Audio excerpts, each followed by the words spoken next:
Bismillahirrahmanirrahim. Në hyrje të Kuranit fisnik, shpjegohet një pjesë, një fragment nga krijimi i Hazreti Ademit, njeriu të parë, alayhis salam. Me këtë rast, Allahu i Madhreshëm na i tregon edhe 3 lloje të gabimeve, të cilat ndodhin në momentet e krijimit të Ademit alayhis salam. Gabimi i parë është gabimi i melajkeve, që vjen si rezultat i pakujdesisë. Është shkalla më e lehtë e gabimit. Gabim i cili ka nevojë vetëm për një përkujtim, sepse vjen si rezultat i pakujdesisë, nuk është gabim i qëllimshëm. Dhe ky gabim shprehet në fjalët e Zotit të Madhreshëm, kur Allahu i Madhreshëm u thot me lajkeve, po e krijoi një mëkëms në tokë. Me lajket i thanë Zotit gjithësisë, pse po e krijon një qenie që do të derë gjak dhe do të bëj fesat, shregullim tokë, e ne jemi këtu për të adhuruar ty. Zoti i Madhreshëm nuk i jap shpjegimet më të tjeshme. Allahu ju thot me lajkeve, unë e di atë që ju nuk e dini. Pra, është e mjaftueshme që t'ju kujtoj se krijesat nuk duhet ta marrin pyetje krijuesin, sepse kjo bën ndesh me nënshtrueshmërinë që krijesat duhet ta kenë ndaj Zotit gjithësisë. Gabimi i dytë, që është një shkallë më i rëndë, është gabimi i cili vjen si rezultat i dobësisë. Dhe ky gabim shfaqet te Hazreti Ademi alayhis salam, që shejtani e mashtron dhe e prek në 2 pika të dobta njeriu. Dëshira e tij me pas shumë dhe dëshira e tij me qenë i përjetshëm.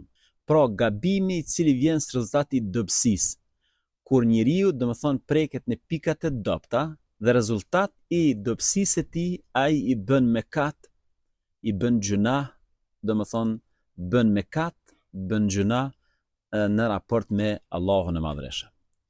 Ky lloj mekati ka nevojë për pendim. Prandaj Allahu i Madhreshëm ja tregon Ademit mënyrën e pendimit dhe ai pendohet dhe Zoti e fal mekatin e Ademit. Kategoria e tretë e mekatit është mekati i iblisit. Mekati në shkallën më të rëndë, i cili është vërtet problem edhe për të shëruar, sepse vjen rezultat i mendimadhësisë, i kryenetësisë, i epërsisë, i tendencës së krijesës mu rebelu ndaj krijuesit. Kur Zoti i thot iblisit, pse nuk i ran sejdë Ademit, ai thot sepse unë jam më i mirë se ai. Pra, ai rebelohet ndaj urdhnit të Zotit të Madhreshëm. Pra, ai e sheh veten më të madh se Zoti.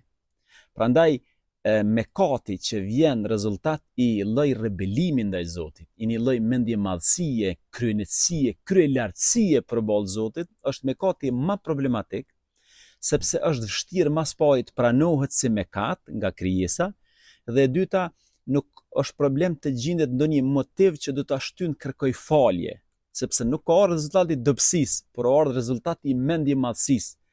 Prandaj Allahu i Madhreshëm, ndryshe nga Ademit, që ja mësoi pendimin dhe ja pranoi pendimin, iblisin e përjashtoi prej mëshirës.